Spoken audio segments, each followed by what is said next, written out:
This is section 8.1, System of Linear Equations. So we've looked at linear equations before, but now we're going to look at a system of linear equations, meaning that it's more than just one. In this real world example that they give us on this first slide, if you look at where the red line and the green line intersect, right here at this blue dot, that would be the solution. So whatever that ordered pair would be, that would be the solution for this system of linear equations, because that is the ordered pair that is true for each of the linear equations. On the other set of lines, the two purple lines, where they intersect right there, that ordered pair would be the solution to that system of linear equations, because it's an ordered pair that's true for each of those equations. So let's see how this looks when they actually give us the system and equations. Okay, so here they give us two equations. They're written in a different format, but that's okay. It's actually going to be helpful in this first approach that we take. So the very first approach we take is called the substitution method, and it's called the substitution method because you literally will substitute one equation into the other. So remember, this is a system, so I can do this in this system because if whatever y is in one of the equations, it has to be that same value in the other equation. So I'm going to take my first equation, x minus 2y equals -4. My second equation is y equals -3x plus 9. So that means that I can take that and plug it in for y. So let's do x minus 2y will now be, let me put that in a different color, -3x plus 9, and I got that from the other equation, right? And all I'm doing is replacing y with what the other equation says that y is equal to. By doing that, now I have one equation with one variable, and I can solve for that one variable and then go from there. So let me go ahead and distribute. Get x plus 6x minus 18 equals -4. I'm going to do some simplifying on this left side.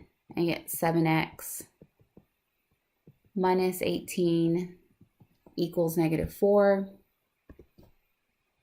Add 18 to both sides. Let's take it up over here. I get 7x equals 14. So notice that once I created that one equation with just x, I carried on how I normally would to solve for x. Divide both sides by x, and I get x equals 2. Okay, but that's only part of my answer, because remember from that picture we looked at on that first slide that I'm looking for an ordered pair. I'm solving for x and y. So what I can do is I can now take x and I can plug it into either one of the equations. So I'm going to take that second one, y equals -3 times 2, that came from my solution of x, plus 9. And I get y equals -6 plus 9. Y equals +3. So my solution set would be, let me erase that arrow.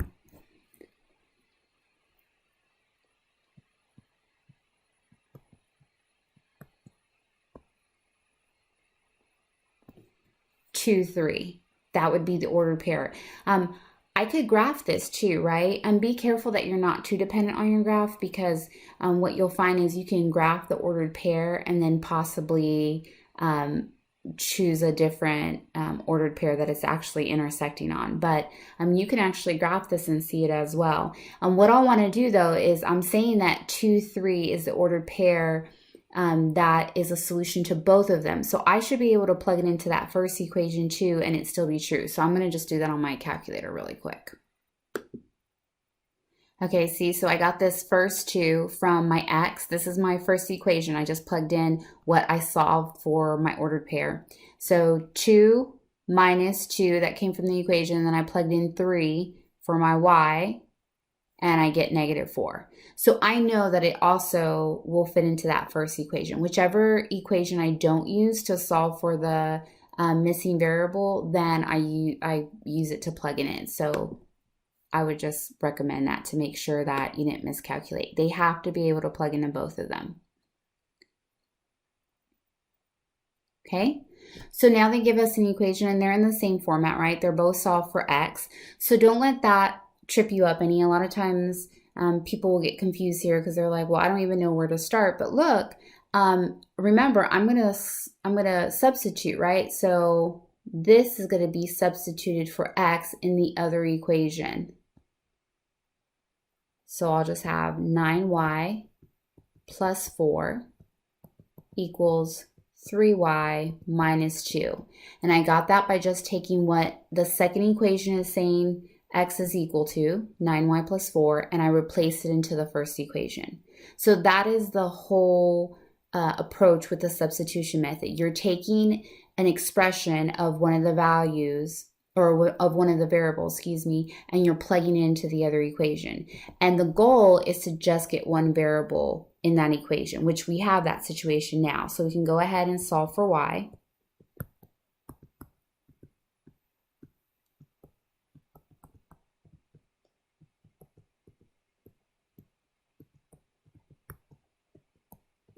Okay. I get y equals -1. But remember, that's only part of my answer, right? Because I'm looking for an ordered pair. So I'm going to go ahead and I'm going to take -1, and I could plug it into equation 1 or equation 2. It really doesn't matter. I should get the same thing. And whichever one I don't use to help me solve for x, then I'm going to go ahead and plug in my ordered pair into the other one just to make sure. So I'm going to take this first one. X equals 3 times whatever y is, which we said y is -1. So I get x equals -5. All right, so I got an ordered pair, -5, -1. Let's check it in the other one though, just to make sure. Okay. Since I used the first equation to solve for my other variable, then I'll use the second equation to check. So x, we said is -5. Then 9 times y, we said is -1 plus 4.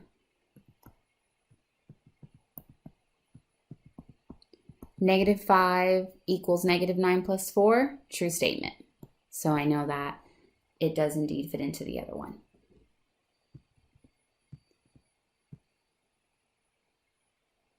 Okay, so they give us 2 equations. They're in the same format, right? But notice that in the last 2 problems, we always had one equation that was set equal to either 1x or 1y, right? So in this previous one, we had both of them set equal to x. In the one before that, I had one of them set equal to y. And so since in this problem, I don't have that situation, I need to manipulate at least one of the equations a little bit so that I have an expression that I can plug in for x and y. I usually look for whatever variable I can find in either of the equations that has a 1 in front of it, or a -1. That's going to be the easiest one. So I'm looking at equation 2. I'm going to add 3y to both sides. So now for equation 2, I have x equals positive 3y. So do you see how I isolated the x on one side, a positive 1x on one side, so that now I can take that expression that's equivalent to x and plug it into that first equation where x is. Okay, and by doing that, I'm going to eliminate the x from that equation. I'll just have y's and I can solve for y. So 3 times, I'm going to just leave it open so I could put it in a different color.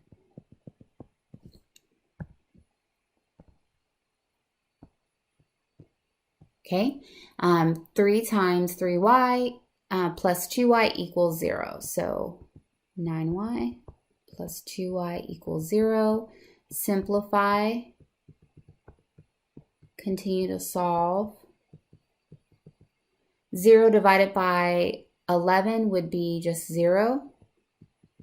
Do not get confused. If 0 is under the line, it's undefined, but if it's above the line, it's completely fine, right? 0 divided by anything would be 0. So I get y equals 0. Now I'm going to take that value for y and plug it into either one of my equations. It doesn't matter which one. So I'm going to go ahead and do the second equation. So x minus 3 times something equals 0. That something we're saying is 0. So x minus 0 equals 0. And then we'd end up with x equals 0. Okay, so we're saying that our solution is 0, 0. But remember, we have to check it in the other equation. Okay. So since I used the second equation to solve for my x value, I'm going to use the first equation to check both of them now. 0 plus 0 equals, equals 0. Sorry, that was supposed to be a equal sign. Yes, it does. So we're good to go.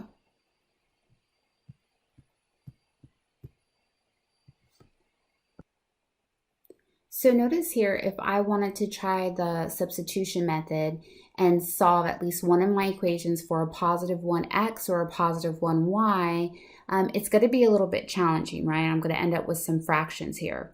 And so in situations like this, you also have the option to use the addition method. And usually when I see a system of equations, I always try to go with the substitution method. And if not, then I take the addition method. There's some situations that would maybe make me consider the addition method first. But with the addition method, you are literally adding the two equations and eliminating one of the variables. So I can add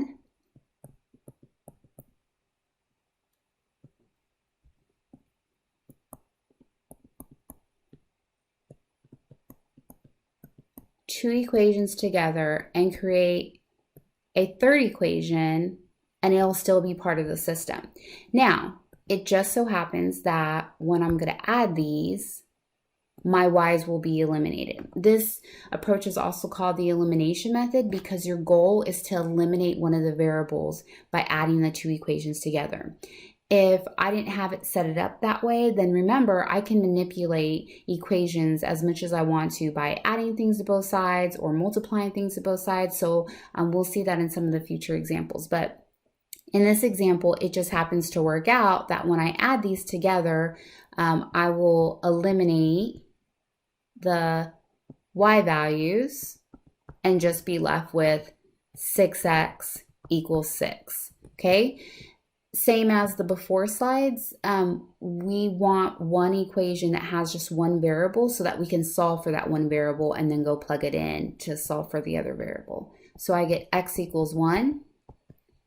I go and plug that in. Doesn't matter. I'm going to plug it into my first equation. So 2 times x plus 5y equals 2. Plug it in, plug it in. We said that x is 1.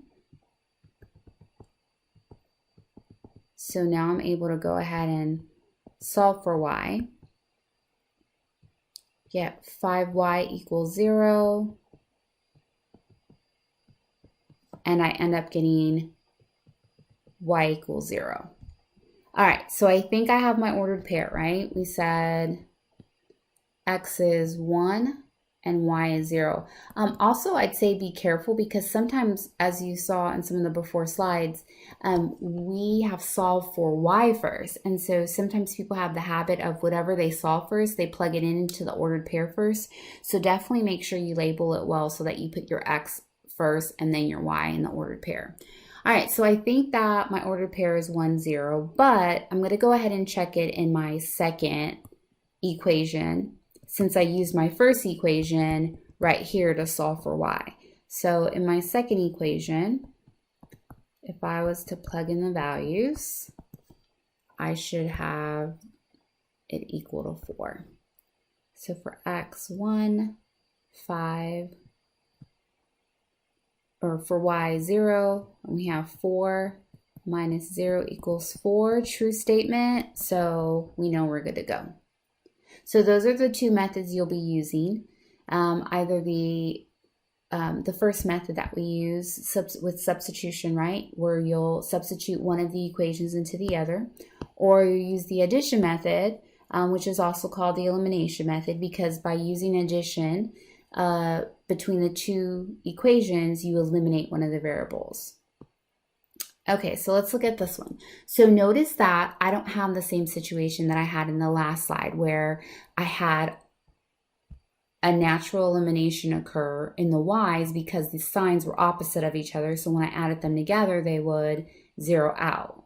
Here, I have positive 16x, positive 4x, negative 3y, positive 2y. But remember, I can rewrite either of these equations by multiplying both sides of the equation by a value, right? And that could be any value I choose. Keep in mind that whichever variable you choose to eliminate, you want it to be the opposite sign. So I'm going to choose the x's, okay? And I want my x's to be opposite of each other. So I have positive 16x, and I can change easily 4x into negative 16x, right? By multiplying it by negative 4. But if I do that to one side of this equation, I have to do it on the other. So my decision driver was the fact that it's a little bit easier for me to turn 4x into negative 16x than it would be for me to try to go to my y's and say, okay, well, I could get it to 6, so I'm going to have to do negative 3 times positive 2 and positive 2 by negative 3. There would have been more steps there, but I could have taken that route as well. So let's go ahead and write the first equation up here. So notice I didn't change anything there, right? But at the bottom, I multiply both sides by 4. And the reasoning for that was so I could get this right here. Okay, negative 4 times 2y.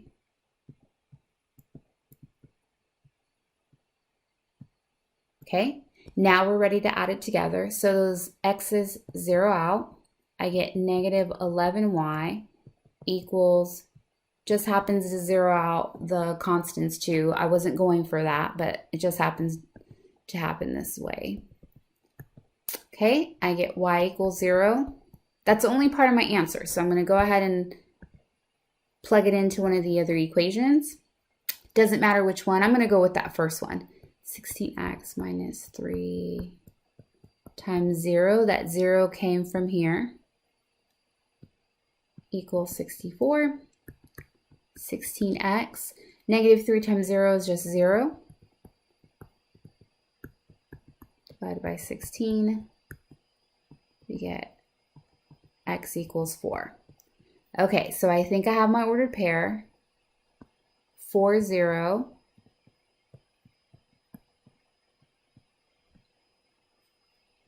Let's check it with the second equation. 4 times x plus 2 times y equals 16. X we said is 4, y we said is 0. 4 times 4 is 16, 2 times 0 is 0. 16 plus 0 does indeed equal 16, so we're good to go. So the goal is similar in all of these, that I'm trying to eliminate one of the variables initially so that I can solve for that other variable and then plug it in and solve for the unknown one. Okay, this is telling me to solve the system by the addition method. This stands out to me right here because it's a 1y. So I actually could solve the first equation for y and use the substitution method.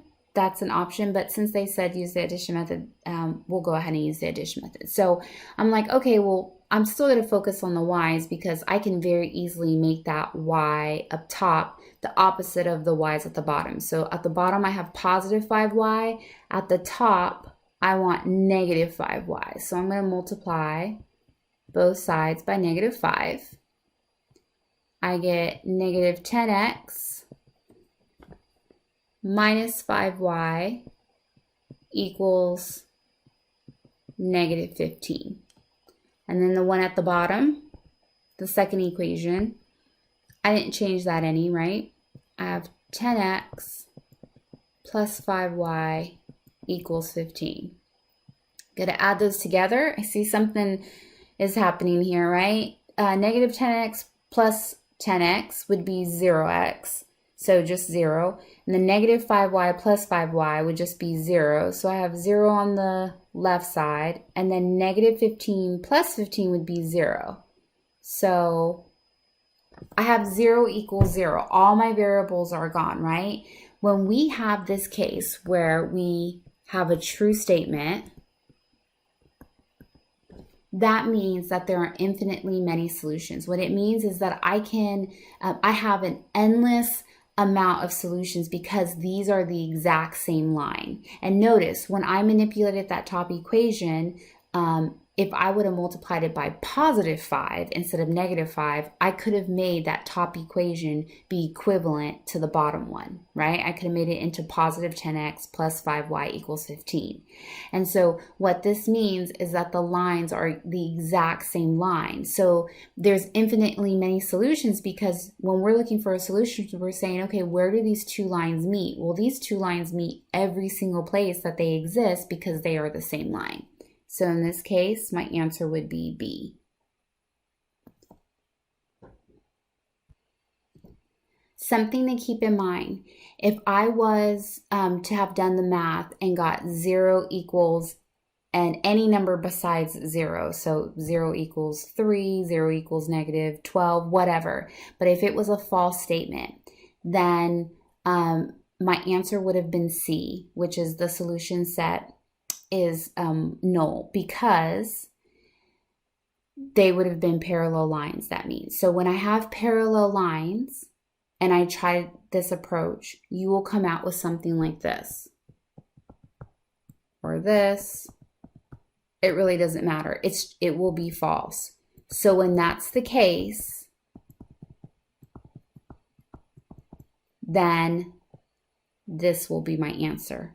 And that means that those two lines are parallel lines.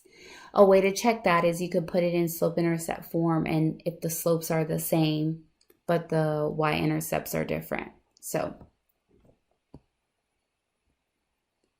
all right, let's hit up those word problems. It says a company that manufactures small canoes has a fixed cost of $18,000. It costs $80 to produce each canoe.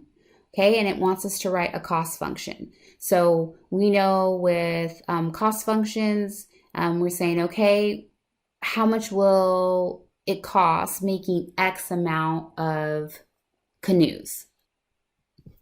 Okay, so for our cost function, no matter what, we're going to spend $18,000. So that's like our rent, light bill, like whether we sell or make any canoes, that's going to come out of pocket. And then for each canoe, it'll be $80 per canoe. So that's where we get the 80x from. Revenue, they say that, so this is money coming in, right? The selling price for each canoe is $60. So my revenue function would be, did I say 60? 160. 160 times X. Okay, now they want to determine the break-even point. So the break-even point would be similar to that first slide, right? Where the cost function meets the revenue function. So I didn't make any money, but I didn't lose any money. That's my break-even point. So what we'll do is, this is our system of equations. We're going to set them equal to each other. So 18,000 plus 80x, that was my first function, equals 160x. So when will they be equal to each other? We'll do the math.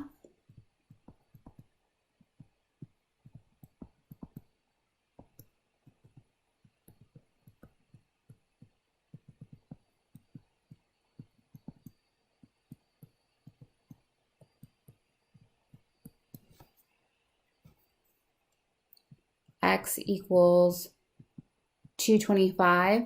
Notice though that it says type an ordered pair.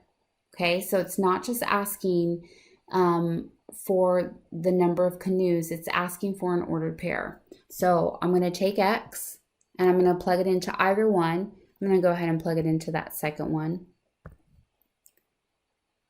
So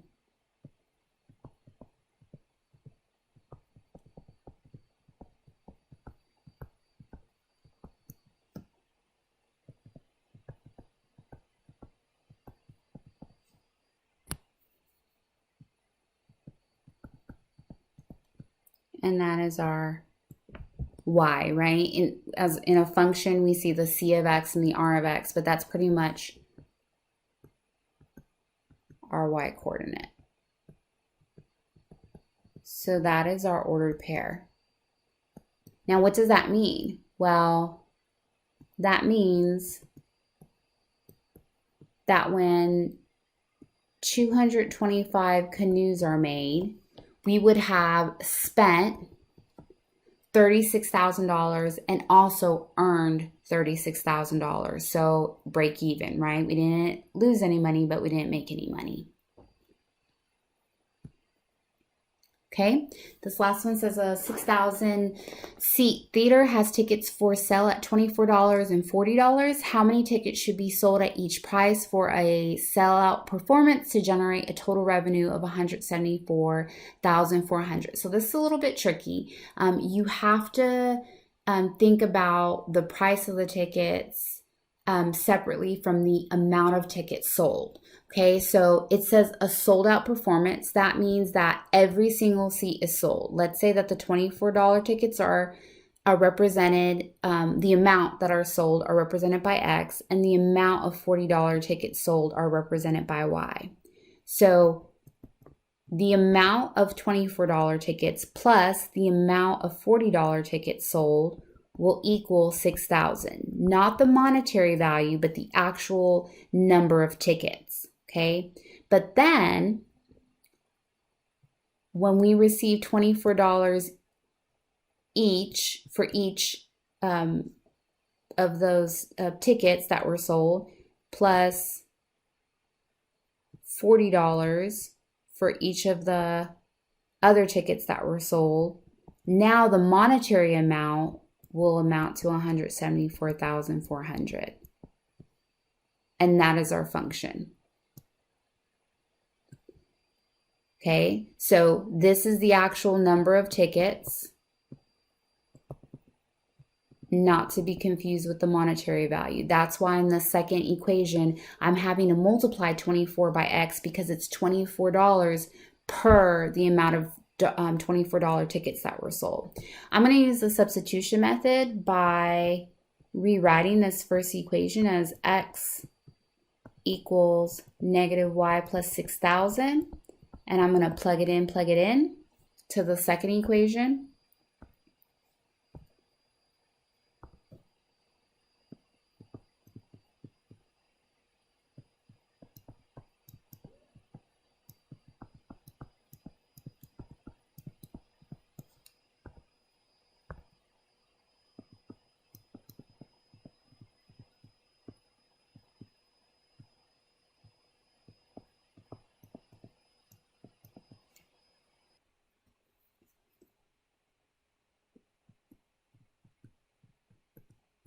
So I'm putting this into my calculator. I'm just pausing the video.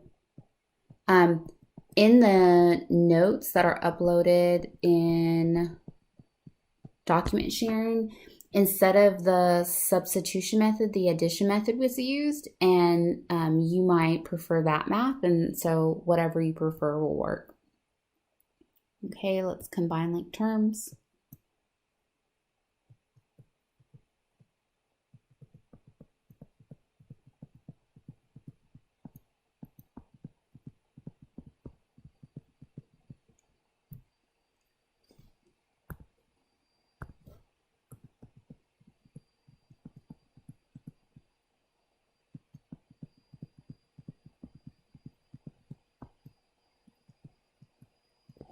We're gonna need another.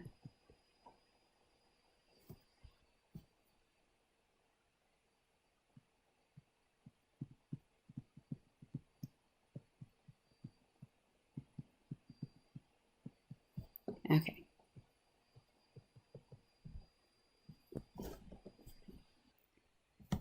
So we get y equals 1900. Now understand that that is the amount of tickets, of $40 tickets that were sold.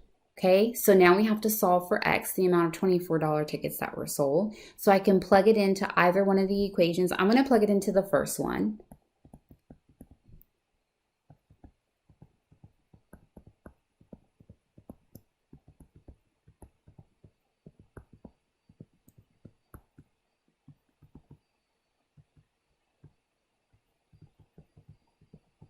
Okay, make sure that you label this, because notice that they say they don't ask for X and Y. They say the number of tickets for sale at $24 is, and if you didn't mark that that's equivalent to the $24 tickets, then that could be a little bit confusing. But I have 4,100, excuse me, tickets here.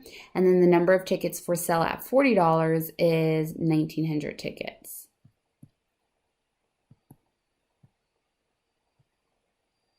Okay, now before I would actually plug that in as my final answer, I would plug both of those values into the second equation.